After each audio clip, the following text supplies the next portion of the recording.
Hello and welcome back. In today's video I'm gonna show you how to create rim lights in a really simple manner. I've watched too many videos on YouTube and I can't believe people are gatekeeping this. I've seen so many people doing it the wrong way, even some people using inner glow. I can't believe this, but some people do it this way, and this is not really the right way to create rim lights. Some people would just clip a layer into the object, and maybe let's go with this yellow. They would just paint rim lights this way, and as you can see, it doesn't look realistic. Even if you try too hard, this is not the way to do it. And so before we start, what I did is I basically chose this image, I cut out this guy right here, and I used the content aware fill to remove the guy from the background. As you can see, I only kept some pieces of his hair. As you can see, with afro hair, it's really hard to make selections.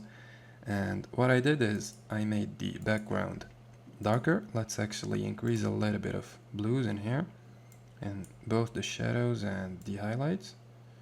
Not a lot, but something like this. And maybe we could add a color lookup, maybe a moonlight. It's actually too much, so let's decrease the opacity. Okay, something like this is looking good.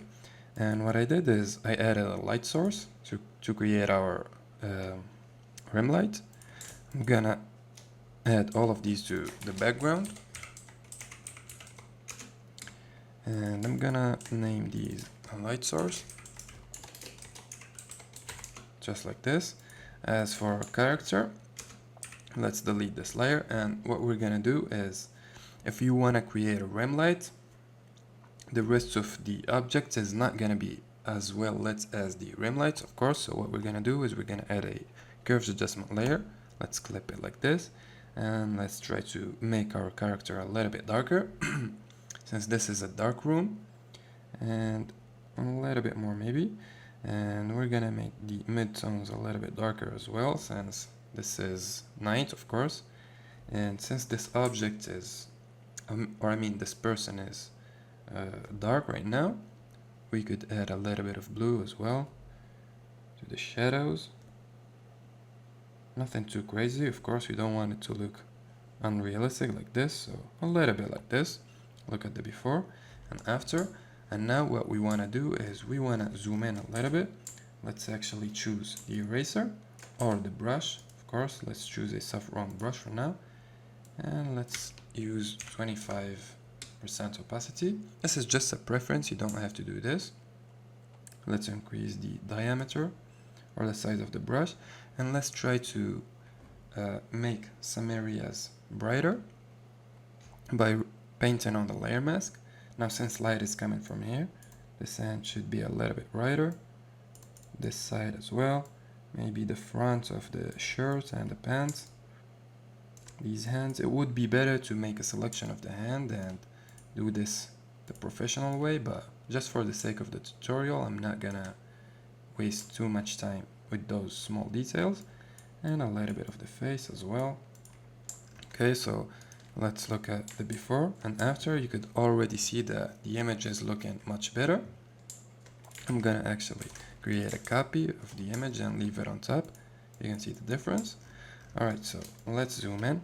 And now what we're gonna do is we're gonna try to carve some light into this image. What I'm gonna do is I'm gonna choose this brush. This is just a preference, again. This is the way I prefer to work. And I'm gonna start removing some shadows from the areas where I believe light is gonna be hidden. So those areas should be a little bit brighter. Just a little bit like this. A little bit on this side since it's directly facing the light.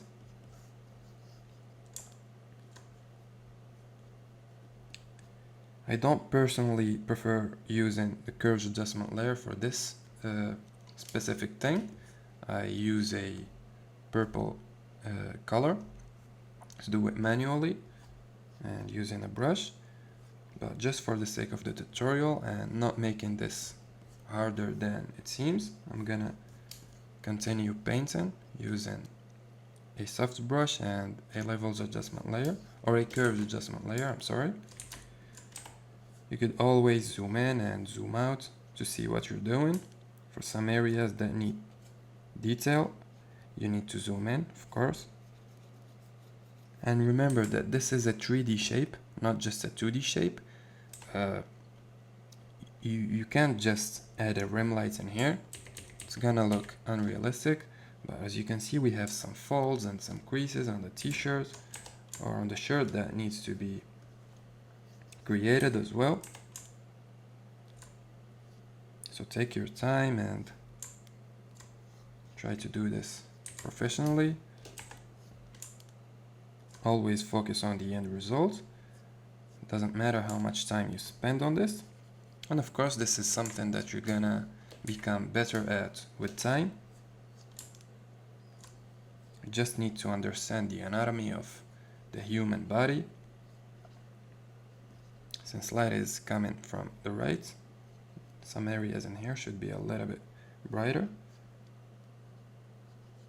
Especially the more we get closer to the light source.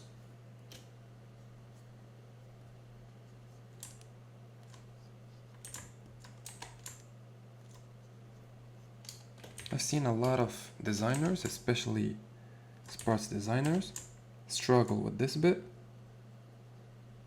and I blame that on the lack of good tutorials. So if you enjoyed this tutorial, make sure to subscribe to my channel, and if you want to become even better and look at some of my exclusive tutorials, make sure to go to the link below the video, and you're gonna find the link to my course where I'm gonna go basically take you from a beginner to a professional in no time. And you're also gonna find some videos on how to create artworks using my style, some retro gaming posters, and how to make money from your art, especially. Let's not forget about that part. I'm gonna give you some real cases from my real life, and I'm gonna explain to you how I made money from some artworks. So this is a really great opportunity that you're not gonna find anywhere else. So make sure to not waste it and grab yourself a place in my course. I promise you're not gonna regret it. It's actually one of the best courses out there. So anyway, I'm gonna actually fast forward the video and see you at the end.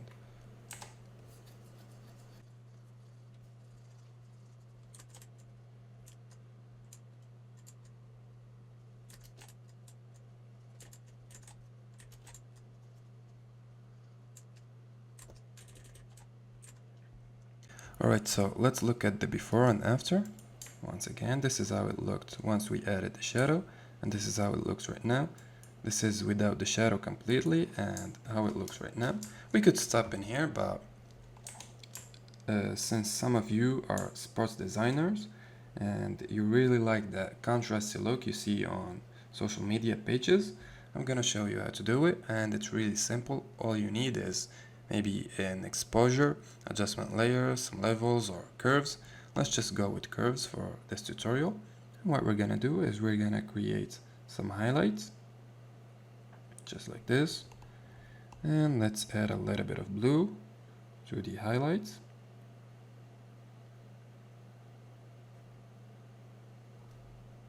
Let's remove it from the shadows, a little bit like this. We don't want to actually lower it since it's going to become yellow, so keep this in mind as well. And let's decrease some of the reds. I don't like how this is looking.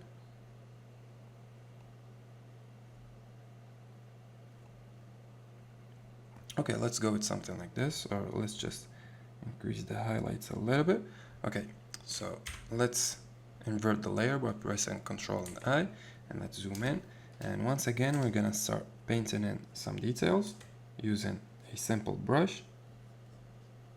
I'm gonna fast forward the video and see you at the end.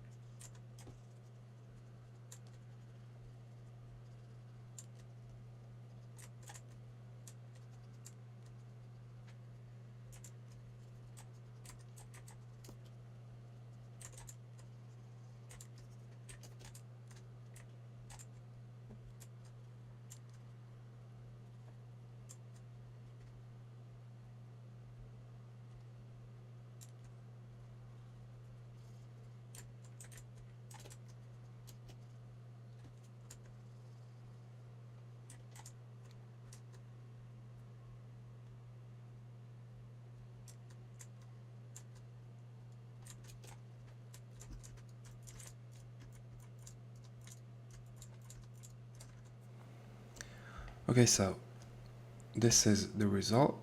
Let's look at the before and after. Okay, you can already see the difference. And if you want, of course, don't forget that this is a simple layer, so you could adjust the opacity if you think it's too much. If you don't think it's enough, you could, of course, go back and increase the brightness, or maybe add a color or change it. This is the good thing about the curves adjustment layer, that it's completely customizable.